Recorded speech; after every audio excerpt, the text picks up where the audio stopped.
I'm Zim, and you're listening to the Helpful Photographer Podcast in collaboration with Boundless Photo Safari. To register for a safari, please visit boundlessphotosafari.com. Hey everyone, welcome back. This is episode 4 of my 4-part series on composition. If you've stuck with me this far, thanks for coming along for the ride. Today, I'm going to tie everything together by talking about 3 things that often get overlooked: seeing the whole frame, visual balance, and the power of negative space. In last week's episode, Jim and I spent time talking about intent. It's something I've mentioned in every episode of this series because it's the foundation of everything. The biggest issue I see with photographers is a lack of a clear point of view. You see a sunset or a street scene and think, oh, that's beautiful, and you just fire away. And that's the problem. To make an amazing image and not just a picture, I think you need to stop and ask yourself, what is beautiful about it? Is it the way the light hits one specific window? Is it the contrast of colors? Once you decide what's interesting, your job is to show the viewer exactly that. Don't just show them the scene. Show them your reason for clicking the shutter. Once you have that intent, you have to look at the whole image. It sounds obvious, but people forget to look at the edges of the frame. I see it all the time. There's a great subject, but someone's arm is cut off at the elbow, or there's some random tree branch peeking into the side of the frame. Those things don't add anything to your image. They just pull the viewer out of the moment. Before you take a shot, do a quick parameter check. If it doesn't belong, move your feet or adjust your crop. Then there's the concept of balance. Think of things in your image like they have a physical weight and they pull your eyes like a scale.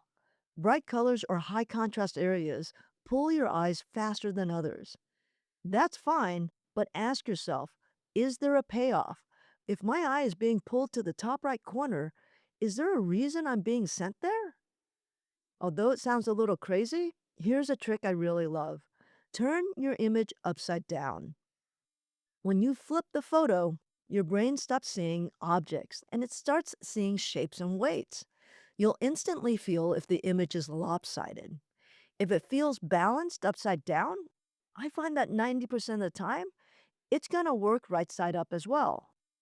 So if it doesn't work, then you probably have a problem and you need to change your composition. Give it a try. It's the fastest way to see your problem spots. Lastly, let's talk about something I really love: negative space.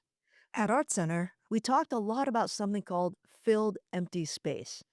Coming from a commercial background, we were taught to leave room for a designer to add text or a logo. The mark of a good image was whether or not the image still worked if the text wasn't there.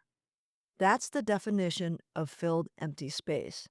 My point is, don't be afraid of nothing. And I'm specifically talking to you, Jim, in Tracy, California.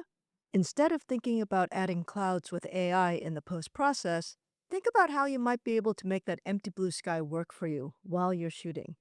And if you need to AI in some clouds in the post process, that's okay too. Ansel Adams did it all the time the hard way in the darkroom. My point is, don't be afraid of nothing. A wide open blue sky or a large shadow doesn't have to be bad. It can be a visual breath. It can add subtleness and calm to the image. It can give your subject room to breathe. Sometimes the most powerful thing you can do is to embrace the visual silence and let your image embrace the emptiness. For now, that's it for my thoughts on composition.